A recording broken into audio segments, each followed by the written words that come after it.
بسم الله الرحمن الرحيم. فيديو جديد وحلقة جديدة وفيديو كومبو كده مجمع، لأن أنا بعتذر إن أنا ما طلعتش امبارح اتكلمت على ماتش الأهلي وحرس الحدود. والحقيقة لأن أنا ما شفتش الماتش، أنا شفت آخر نص ساعة من المباراة وكنت بحاول أتابع بعض أحداث المباراة على الموبايل كده يعني. وده نتيجة إن طبعا أنا كان عندي شغل وتوقيت الماتش كان الساعة 5، وما قدرتش إن أنا أفك من الشغل عشان اتفرج على الماتش، وبالتالي لحقت اخر نص ساعه بالعافيه، والحمد لله ان احنا كسبنا واحنا وصلنا لمرحله مزريه جدا. وده فوز دميم بمعنى الكلمه، فوز مذل، فوز حقير، فوز مخزي، فوز خادع، فوز كل اللي انت عايز تقوله. 3 نقط حرام زيهم زي اللي قبلهم، ومفيش فايده ومفيش اي تطور بيحصل، واحنا في واخدين الكيرف ونازلين. والحقيقه ان احنا اتكلمنا في الحلقه اللي فاتت على ان الاهلي عنده مشاكل فنيه، يعني احنا جنب موضوع روح الفانيلا الحمراء واللعيبه اللي مش بتسترجل واللعيبه اللي مش بتقاتل واللعيبه اللي همها الفلوس واللعيبه اللي بتبص لبعض، وان مفيش مدير فني والمدير الفني مؤقت محدود الامكانيات، ومشاكل ريبيرو ومشاكل كولر ومشاكل كابتن محمود الخطيب والاداره، وكل ده حطه على جنب. انت فنيا وحش، لان انت وحش، لان ده اخر اللعيبه، دي امكانيات اللعيبه اللي موجوده ودي حقيقه ولازم تعترف بيها. طب يا سيدي، الاهلي ابتدى ازاي؟ الاهلي ابتدى مصطفى شوبير في حراسه المرمى، تمام. نظريا ماتش سهل، و بتدي شوبير برضه عشان يبقى في الصوره تحسبا لو حصل اي حاجه. ياسر ابراهيم، ياسين مرعي قلبين دفاع، محمد بيهاني، احمد العش، مصطفى العش باك شمال. هو ودي فكره مش بطاله ان انت تلاعب لعيب نظريا هو سيرد باك بتحطه في الباك الشمال، او بيؤدي الواجبات الدفاعيه على اكمل وجه، وفي نفس الوقت بدل ما بتلعب كريم فؤاد اللي هو بيلعب بيمينه في الباك الشمال، او بتلعب لعيب اشول على الاقل لو جات له فرصه انه يرفع ولا يعمل اي حاجه فهي على عدلته. نص الملعب اليو ديانج ومروان عطيه، قدامهم تريزي بيه. على اليمين طاهر محمد طاهر، عثمان احمد عثمان، وعلى الشمال حسين بالشحات، قدامهم شريف المخيف، لا سوري، مش شريف المخيف، لا شريف المخيف ده بتاع الشوط الثاني جراديشار. والحقيقه ثنائيه طاهر والشحات دي ثنائيه مقرفه، يعني ثنائيه قميئه، ثنائيه مرجعانا 4 5 سنين باك ورا، يعني لعيبه عفى عليها الزمن. و يعني ابتدى الماتش زي ما شفنا، جراديشار حط جول في اول 3 دقايق، يلا الماتش اتسهل لك بدري، يلا ادخل دوس اعمل اي حاجه زود، لكن سرعان ما انت حد بيقول لك بخ انت بتتخض. هوب، كوره بيضغط على محمد هاني، عرضيه جول، كوارث دفاعيه بالجمله. على متابعتي بقى خفيفه كده، قعدت كده احاول اشوف اي حاجه بتحصل في الشوط الاولاني، مفيش منه ضربه جزاء في اخر الشوط الاولاني، يدخل تريزيجيه اللي ما كانش فيه غيره انه يشوط بصراحه، وما كانش فيه حد اصلا عنده الشخصيه انه يدخل يشوط. والحقيقه كلهم شبه بعض، تمام.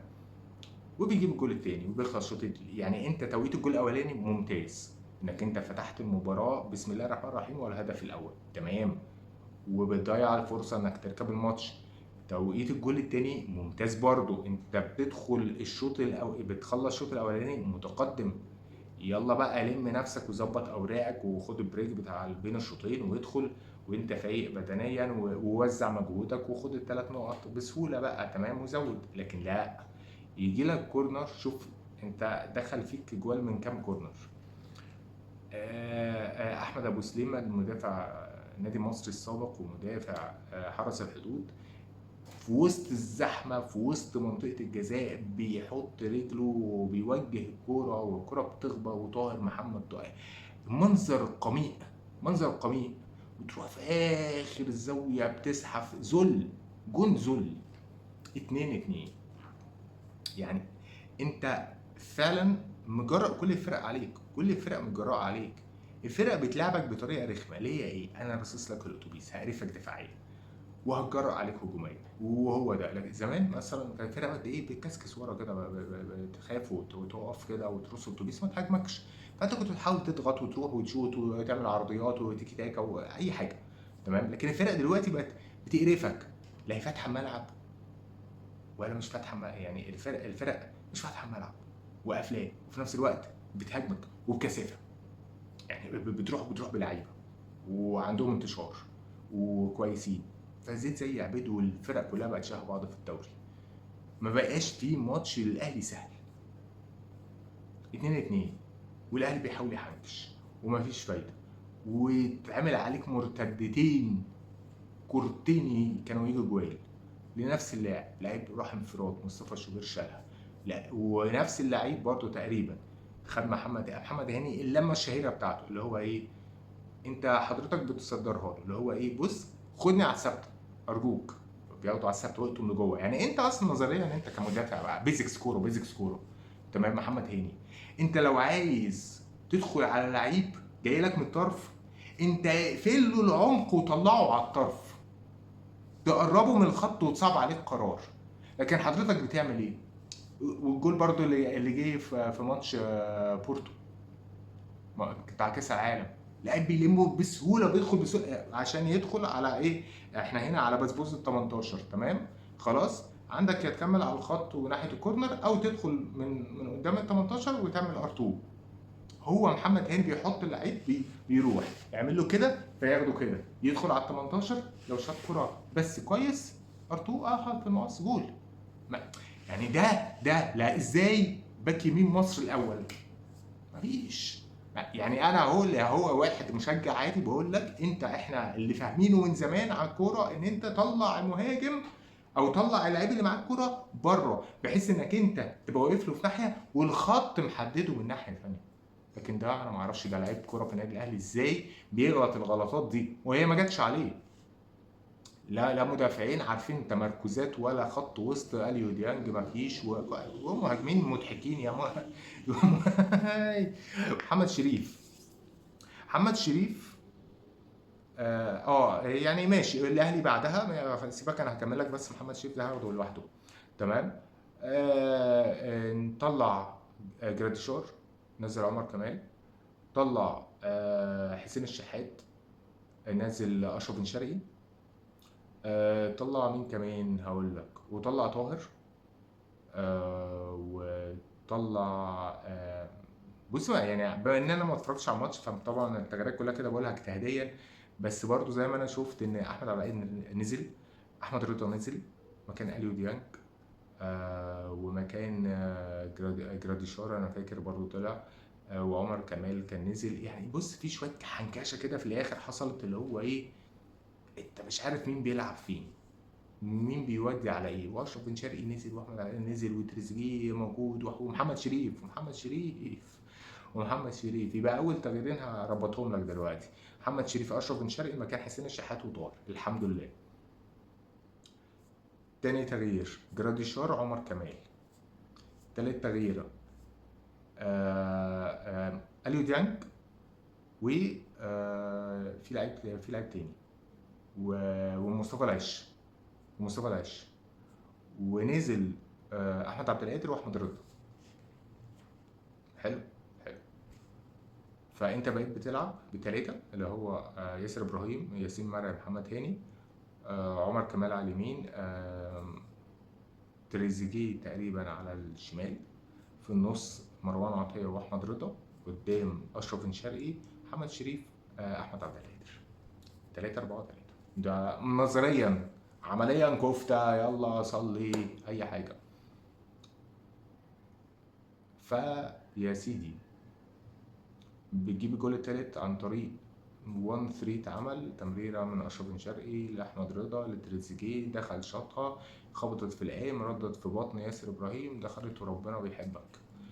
عمليا فوز كالعاده غير مستحق، اداء دميم ومقرف ومخزي وما فيهوش اي فكر ولا اي حاجه، رعونه من لعيبه انانيه ما فيش روح. محمد شريف كسب حب جمهور الاهلي لما رجع وفضل الاهلي على الزمالك وكان مستني الاهلي وما اتكلمش فلوس وابن النادي واللي بيحب النادي واللي ما بيبصش على الفلوس في المقام الاول وعلى راسي. لكن بيني وبينك اداء، بيني وبينك انك انت تبقى فايق في كره مضحكه، مضحكات ومبكيات، سيبك من كل الفرص اللي بتضيع، في كوره اتعملت له من تريزيجيه وانفراد وخدها مره واحده بره الجول في اخر الماتش، بره الجول ب5 متر، يعني جنب العارضه ب5 متر، لانه مش شايف هو متمركز فين، مش عارف هو متمركز فين. فالماتش ده انت ضيعت كور كتير كان ممكن يخلص سكور ليك، وفي نفس الوقت انت جه عليك فرص خطيره كان ممكن تخسر. طيب سيبك بقى من ده، الزمالك اتعادل، عنده كوره، بيلعب كوره حقيقي احسن منك بكتير. الماتش اللي جاي ده ماتش الزمالك، ماتش ان شاء الله يوم الاثنين، ربنا يستر. طبعا ربنا يستر، يا رب استر، رب استر طبعا في كل الاحوال، بس ربنا يستر من فضيحه، وخاصه كمان ان الزمالك اتعادل وفي اخر الماتش وبسيناريو غريب. يعني انا شفت الشوط الاولاني ماتش الزمالك طبعا، جاب جول وبتاع، فايه ما كملش، طبعا هتحرق دمي وعلى ايه يا مستر بوك. يعني بيصعب عليا ان انا شايف ان الفرقه اللي اتكونت في 3 اسابيع دي، جون ادوارد جه وفور وجاب وعمل وليط كده، عمل فرقه كده بفكر كده، يعني راجل سمسار لعيبه، عمل فرقه من العدم، من ولا حاجه، عمل بيها فرقه كره حقيقيه، فرقه كره فيها مدافعين وخط وسط ومهاجمين. ويمكن اضعف حلقات نادي الزمالك او اضعف خطوطه هي قلب الملعب، ومع ذلك المدير الفني اللي كنا بنتريق عليه في الانترو عارف يوظف اللعيبه بشكل معين. هو مش عاجبهم على فكره، مش عاجب الزمالك، شايفينه تعبان. ده احنا يعني احنا تعمل لنا تماثيل بقى ان احنا مستحملين القرف اللي احنا بنشوفه من الاهلي ده. الزمالك عنده لعيبه كوره زي عبد الله السعيد، لعيب منتاليتي رهيبه، ناصر ماهر شارة نشاط، نبيل دونجا ده انا مش معتبره لعيب، بس سيبك منه خلاص. محمد اسماعيل ده لعيب على فكره سيرت باك كويس وعنده كوره، عنده كوره. يعني هو على فكره كان الاختيار بينه وبينه مصطفى العش، والاهلي اختار مصطفى العش السنه اللي فاتت، تمام. ولعيب بيحب يشوط، يعني لعيب تحس انه شيك وكويس. ومصلحه الزمالك ان الونش اتطرد في ماتش دجله عشان اللعيب ده يبان ويلعب ويقعد اساسي، والونش مش هيشمها تاني طول ما الواد ده موجود وكويس بالشكل ده. ولعب صلاح مصدق مكان عمر جابر بيريحه، لاعب فتوح مكان بن دايك برضه بيريحوا عشان القمه. سيبك من الانذارات الثلاثه اللي اتاخدت وبتاع، يعني ده عشان يعني مش هما دول الاساسيين. لاعب معالي ده عشان برضه يديله الثقه ويريح اخوان الفينا. لا في لعيبه، في ادم كايد، في كل الكلام ده، لا في عدي دباغ اللي احنا مش اللي احنا شايفينه اي كلام ده، بالعكس هو يزيد عن اللي عندك، يزيد عن شريف بكتير. هو ضايع كلهم جنب فيستو مالي ده ولا حاجه، بس يعني تمام. فانا بقول لك ان انت من دلوقتي اترعب من ماتش الزمالك، ماتش الزمالك في سكور، في سكور باللي انت شايفه ده. وبص انت مشكلتك مش ان انت اوحش من الزمالك، انت ممكن كان بيعدي عليك اوقات بتبقى اوحش وكل حاجه، بس دي ان ايه الاهلي واللعيبه اللي كان عندها شخصيه كانت بتبان. لكن اللعيبه دي فنيا يا جماعه قليله، فنيا قليله، مش ما فيش كابتن، ما فيش قائد، ما فيش حاجه، ما فيش فرديات.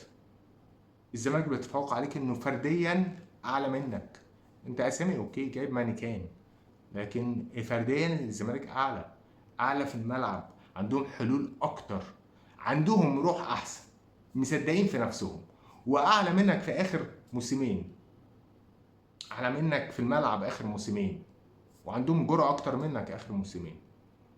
ربنا يستر ماتش الزمالك. واخيرا بيراميدز بيكسب اهلي جده في السعوديه 3-1، البطوله اللي احنا فخمناها لما كسبنا العين هنا 3-0. عشان تعرف الفرق، عشان تعرف ان دي فرقه كوره، عشان تعرف ان اللعيبه بتأدي حتى لو ما عندهاش ظهير جماهيري. انت عارف ان اللعيبه بتتعامل لو ما عندها، لو بتلعب على الفلوس فانا موافق، ما انا جايب لعيبه بفلوس، بس اللعيبه هنا بروفيشنال وعندهم مدير فني معيشهم حاجه. كان الله في عون من جمهور الاهلي. ربنا يستر ماتش الزمالك، هنتكلم ان شاء الله على ماتش الزمالك قبل ماتش الزمالك بيوم ان شاء الله لو ربنا اراد. اشوفكم على خير في مناسبات لاحقه، تصبحوا على خير، السلام عليكم.